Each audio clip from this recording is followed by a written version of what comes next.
I'm Liam, 35, male, and they took everything from me. My love, my peace, my name. So I took everything they cared about. It's a truth I carry now, a quiet promise to myself that their betrayal would not be the end of my story. For years, my world was a perfect trio. Myself, Mark, and Olivia. We were the founders of Synergy Tech, a company we built from my innovative code. I was the silent genius behind the scenes, Mark the charismatic face who charmed investors, and Olivia the brilliant marketing strategist who sold our vision to the world. And in the middle of it all, Olivia and I were engaged, a perfect blend of professional and personal harmony. The first hint of discord came a few years back, when Mark convinced me to let him handle a major acquisition deal. "Liam," he said, with that wide, disarming smile of his, "you're a genius with the code. Let me handle the suits. We're on the same team, right?" I, trusting him implicitly, agreed, signing over broad legal and financial responsibilities. It was a move that, in hindsight, felt like handing a wolf the keys to the chicken coop. Then there was the slow, agonizing end of my relationship with Olivia. She started spending more time with Mark, claiming they were brainstorming new marketing strategies. Her affection towards me grew cold, her touch less warm. I attributed it to the stress of the impending acquisition. One evening, I was excitedly talking to her about a new feature I had just developed, a breakthrough in our technology that would put us on the map. She just nodded, her eyes distant, already on her phone. "That's nice, Liam," she said, her voice flat, "but Mark thinks we should just focus on the branding." She subtly dismissed my creative genius, a painful foreshadowing of the complete erasure to come. The most damning premonition of their betrayal came at a casual dinner with some friends. We were all celebrating the final stages of the acquisition deal. Mark and Olivia were unusually quiet, exchanging glances that felt too intimate, too secretive. When a friend toasted to the Synergy Tech family, Mark raised his glass with a tight, knowing smile. Olivia just looked at me, a flicker of guilt in her eyes that I, in my naive love, mistook for pride. They were already a family, a secret two-person family that was about to publicly cast me aside. The weeks that followed were a surreal and agonizing prelude to my downfall. Mark and Olivia, operating in their secretive world, convinced me to take a backseat as they finalized the details of the acquisition. "It's a lot of tedious legal work, Liam," Mark said with a reassuring pat on my back. "You just focus on the code. You're too important for this administrative stuff." He played on my insecurities, on my quiet nature, making me feel essential while systematically stripping me of my power. Olivia, meanwhile, had completely disappeared from my life. Her absence was a gaping wound, a cruel reminder of the growing distance between us. Mark, our supposed mutual friend, became my only confidant, my only source of emotional support. He would tell me that Olivia was just stressed, that she was going through a lot. He would offer me condescending words of encouragement. "Don't worry, Liam, we're a team. We're in this together." I believed him, clinging to his words like a drowning man to a life raft, never suspecting he was the one who had pushed me into the water. My greatest mistake, however, was my blind faith in their promises. In my early days, I had convinced Mark to sign a legal document, a simple one-page agreement that gave me a technical failsafe, a backdoor into the core technology for bug fixing and updates. It was a security measure, a small piece of paper he had signed without reading, dismissing it as your paranoid technical stuff. He had no idea what he had signed. He thought he had complete control of the code. He was wrong. The public event was fast approaching, a lavish gala where they were set to announce the acquisition of Synergy Tech and their new roles in the company. I was excited, ready to bask in the glow of our shared success. I had prepared a speech, a quiet, heartfelt tribute to our journey, to our friendship, to our love. I was ready to celebrate, to finally see the culmination of years of hard work. But Mark and Olivia, in their hubris, had other plans. Mark came over to my apartment the night before the gala, a strange, triumphant smile on his face. He handed me an ornate invitation to the event, his eyes shining with a predatory glee. "Tomorrow's a big day, Liam," he said, his voice dripping with condescension. "A day you'll never forget." He then left, his final words echoing in the silence of my apartment, a promise of a pain I was completely unprepared for. The lavish ballroom was a sea of faces, a mix of investors, industry leaders, and media. I stood in the back, a ghost in my own triumph, watching Mark and Olivia on a brightly lit stage. They were a vision of success, a tech power couple, their smiles wide and confident. My heart thrummed with nervous energy, a mix of pride and anticipation. This was it, our moment, Mark walked to the podium, a charismatic figure bathed in the spotlight. "Ladies and gentlemen," he began, his voice booming with practiced ease, "it is with great honor that we announce the successful acquisition of Synergy Tech." A wave of applause erupted. He smiled, and then his voice dropped to a conspiratorial hush. "But there's more. We, the founders of Synergy Tech, have a new partnership to announce." He then gestured to Olivia, who walked out, radiant in a designer dress, to stand beside him. The slide behind them now displayed their names, Mark and Olivia, as the sole founders of Synergy Tech. A new, glossy photo of them appeared, a picture of a romantic couple. My blood ran cold. The words of the announcer, a smooth, practiced voice that announced them as the brilliant new power couple of tech, felt like a physical blow.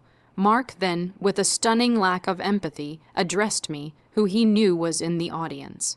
"We'd like to thank our former co-founder, Liam, for his contributions," he said, his voice dripping with condescension, "but we felt that his, more quiet nature wasn't a good fit for this next phase of the company." He then, in a final act of cruelty, gestured to the non-disclosure agreement they had tricked me into signing, a legal document that stripped me of my name, my work, and my voice. The public humiliation was complete. Olivia avoided my gaze, her face set in a look of triumphant resolve. As I stumbled out of the ballroom, a ghost in my own victory, I heard a final, mocking sound, Chloe's confident voice, beginning to explain the design as if it were her own. They had not only stolen my project, they had stolen my identity, my voice, and my future. They had left me with nothing but the echo of my name and the scars of a public betrayal. I stayed silent when they betrayed me, but that silence would be a temporary thing, a quiet pause before the roaring of my revenge. The public humiliation was a wound that festered, leaving behind a deep, psychological scar. The cold, sterile hallways of the convention center, as I was escorted out, felt like a prison. My project, my masterpiece, was on display, celebrated by the very people who had betrayed me. I heard the applause, the murmurs of appreciation for David and Chloe's vision. A symphony of mockery that drove the knife deeper into my heart. I was left with nothing, no job, no project, no future. The non-disclosure agreement I had foolishly signed, which I now realized was a legal maneuver to silence me, meant I couldn't even speak of my betrayal. My former colleagues and friends, most of whom had witnessed my public downfall, avoided my calls. David and Chloe had not only stolen my work, but they had also stolen my credibility, painting me as an unstable, emotional artist whose work had to be taken away for his own good. The quiet that descended on my life was deafening, but in that silence, a cold, hard resolve began to take shape. I refused to let their narrative win. I refused to let my talent die in the shadow of their theft. The pain was immense, but instead of allowing it to consume me, I channeled it into a singular, unwavering purpose, revenge, not a messy, public fight that would only confirm their lies about me, but a silent, methodical, and ultimately loud form of retribution. My silence would be a temporary thing, a quiet pause before the roar of my success. I started from scratch, with a meager savings account and a battered old portfolio. I converted my small apartment into my new architectural studio, turning my living room into a drafting table, my bedroom into a quiet space for creative contemplation. The betrayal that had left me emotionally and financially ruined also became the relentless engine of my creative fire. I worked tirelessly, fueled by the image of David and Chloe on that stage, their triumphant smiles a constant, mocking memory. I knew their weaknesses. David, the old mentor, had lost his touch. He was a master of manipulation, but his creative vision had been stagnant for years.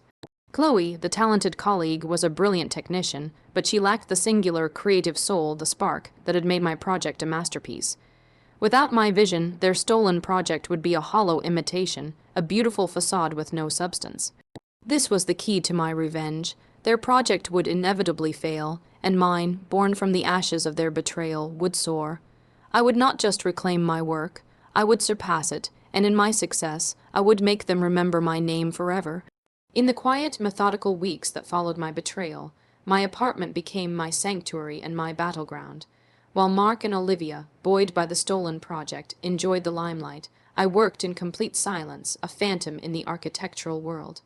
I poured my creative energy not into fighting them, but into building something entirely new. The non-disclosure agreement they had used to silence me also served a different purpose. It forced me to be a ghost, a silent, unacknowledged force, which was the perfect camouflage for my plan. I began designing my new masterpiece, a residential complex that was even more innovative and groundbreaking than the one they had stolen. I used the intimate knowledge I had gained from my past work, from the stolen project, to learn from its flaws and build an even more perfect design. I focused on sustainability, on community, on architectural principles that were ahead of their time. The project, which I named The Ascendant, was a physical manifestation of my own journey, a testament to my resilience and my silent, unshakable resolve. I also began to secretly build a new network. I reached out to an old university friend, now a successful real estate developer, and pitched him my new idea.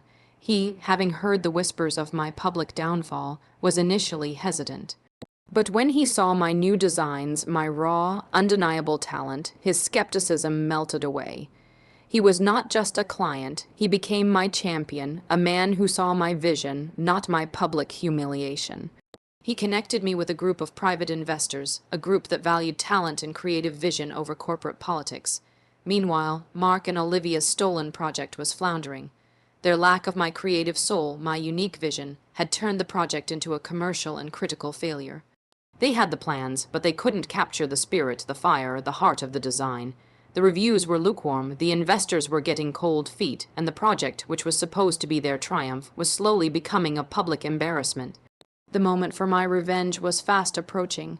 The Ascendant was a few weeks away from its public unveiling, a high-profile event that my new investors were hosting. It was to be a celebration of a new architectural vision, a new studio, a new, successful architect. I knew Mark and Olivia would be there, a crucial part of their rival project's world. They would see me not as the broken associate they had cast aside, but as a rival, a professional, a success.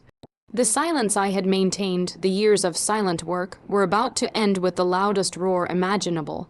The storm was coming, and Mark and Olivia, in their quiet embarrassment, had no idea they were about to be caught right in the middle of it. The grand unveiling of The Ascendant was a stark contrast to the betrayal that had sparked its creation. It was a high-profile event, a beautiful presentation of a project that was truly groundbreaking. I stood on stage not as an associate, but as the founder and lead architect of my own firm. The auditorium was filled with a new network of clients, investors, and industry peers who celebrated my vision, my passion, and my talent. Mark and Olivia were there, too, uninvited guests in my victory. They had arrived with a few of their remaining clients, trying to save face, trying to pretend that my triumph was a minor annoyance. I saw them in the back, their faces a mix of strained politeness and bitter shock. They had not seen my name on the guest list, had not heard of my new firm. They had expected me to be a broken, forgotten architect, not a successful rival. As I concluded my presentation, to a thunderous applause, I made my final, silent act of revenge. I looked out into the crowd, my gaze sweeping over the many new, supportive faces. Then I let my eyes land on Mark and Olivia. I didn't say their names, I didn't address them. I simply met their gaze, a slow, deliberate smile spreading across my face, a mirror of the triumphant smile Olivia had given me as I was escorted out of the auditorium years ago. This time, however, my smile was real, my triumph undeniable. The silence I had maintained, the years of silent work, the meticulous building of my new firm, it all culminated in that single moment. They understood. They saw me not as the broken artist they had betrayed, but as the successful rival who had not only reclaimed his worth, but had surpassed them in every conceivable way. Their stolen project, their moment of supposed glory, had become a public failure, a source of quiet embarrassment. My success, born from their betrayal, was the living, breathing, and loudest revenge imaginable. They had stayed silent after my public humiliation, allowing my reputation to die in the shadows. I, in turn, stayed silent in their presence, allowing my success to speak for itself. My new network, a group of people who valued integrity and vision, understood the unspoken story, the quiet power of my presence. They saw a man who had been betrayed and had not fought back with anger and spite, but with hard work, talent, and a relentless resolve to build something better. Mark and Olivia were forced to leave early. their grand illusion of success shattered by the stark reality of my triumph. They were left with nothing but the quiet, bitter consequences of their betrayal, their professional and personal lives forever tainted by the shadow of my success. I had stayed silent when they betrayed me, but my success, my masterpiece, was the loudest revenge of all. The aftermath of the ascendant's unveiling was swift and decisive. The story of my success, juxtaposed with the quiet failure of Mark and Olivia's stolen project, became a powerful narrative in the architectural community. The whispers of my initial betrayal, once dismissed as the ramblings of a bitter ex-employee, now took on a new weight, backed by the undeniable proof of my talent and success. Mark and Olivia's firm, already struggling with the failure of their project, dissolved. They were left professionally and personally ruined, their reputations irrevocably tarnished. They had taken everything from me, only to lose everything themselves, their moment of triumph forever overshadowed by the shadow of my success. For me, the journey from betrayal to triumph was a profound and transformative one. The quiet, relentless work I had put into my new firm and my new project was not just about revenge. It was about reclaiming my identity, my worth, and my voice. The silent fury that had fueled me had gradually given way to a deep, abiding peace. I had discovered a strength within myself I never knew I possessed, a resilience that was forged in the fire of their betrayal. My own firm flourished, building a reputation for innovation, integrity, and a deep passion for creating designs that were not just beautiful, but meaningful. I was surrounded by a new team, a group of people who were driven by a genuine love for architecture, not by greed or ambition. My old network, the one that had abandoned me in my darkest hour, now clamored to be a part of my success, but I had moved on. My new world was built on a foundation of trust, not on a quicksand of lies. I learned invaluable lessons from the ordeal. I learned to trust my instincts, to value integrity above all else, and to understand that true talent cannot be stolen. Mark and Olivia had taken my project, but they could never take my creative vision, my fire, my soul. They had left me with nothing, but in their cruelty they had given me the greatest gift of all, the freedom to build my own legacy, my own future on my own terms. My success, born from the ashes of their betrayal, became my masterpiece, a living, breathing testament to the quiet power of resilience and the undeniable triumph of a vision uncompromised. After listening to today's story, perhaps it has raised some new questions in your mind. Every day on Reddit, new experiences and moments create fresh stories. We are all human. If you enjoyed this story, feel free to share it. Thank you for your time, and don't forget to keep an eye out for more stories coming soon.